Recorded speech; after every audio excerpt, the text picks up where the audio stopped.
আজকে তোমাদের সাথে কিছু স্টলের বিষয়ে কথা শেয়ার করব। তো হ্যালো বন্ধুরা, তোমরা সবাই কেমন আছো অবশ্যই কমেন্টে জানিও। আমি কিন্তু খুবই ভালো আছি। 10 দিনের মতো আজকে কিন্তু আমার কাজ বাজ একদম সকাল থেকেই শুরু, যেটা মানে প্রত্যেক দিনই করতে হয়, যেটা মোমো বানানো।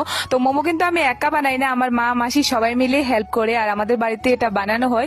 তো সবকিছু কাজ বাজ করে খাওয়া দাওয়া করে স্নান দান করে স্টলে চলে গিয়েছি। স্টলে গিয়ে প্রথমে সন্ধেবাতিটা দেখিয়ে নিচ্ছি। সন্ধেবাতির আগেও কিছু কাস্টমার এসেছিল, সেগুলি আর ভিডিও করা হয়নি। সবসময় ভিডিও করতে তো আর মনে থাকে না। তো সে যাই হোক, এখন দেখো কিছু কাস্টমার আছে।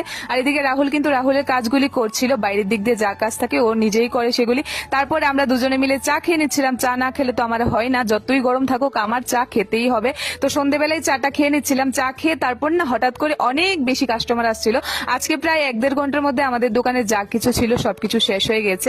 ভালো কাস্টমারের রেসপন্স ছিল। তো একটা কথা তোমাদের সাথে শেয়ার করি, যখন বেশি বেশি কাস্টমার আসে, মানে অনেক 10-12টা কাস্টমার একসাথে চলে আসে, তখন কিন্তু আমরা ট্রাই করি যে আগে অর্ডারটা দিয়েছে তাকেই দেওয়ার। তার মধ্যে 2-4 জন এরকম থাকে, উনি ডিমান্ড করে ওনাকে আগে দেওয়ার জন্য, কিন্তু যদি না দেওয়া হয় উনি রাগ হয়ে যায়, 2-4টা কথা শুনিয়ে চলে যায়।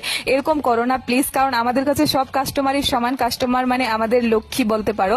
তো সব দোকানদারেরই লক্ষ্মী হলো নিজের দোকানের কাস্টমার। তো আমরা চাইবো তোমাদেরকে সবসময় স্যাটিসফাই করে দেওয়ার। তার মধ্যেও কোনো ভুল ত্রুটি হলে তোমরা কিন্তু একটু বুঝে নিও। তো চলো আজকের মতো ব্লগটা এখানেই শেষ করছি। ভালো লাগলে অবশ্যই লাইক করে পাশে থেকো। টাটা।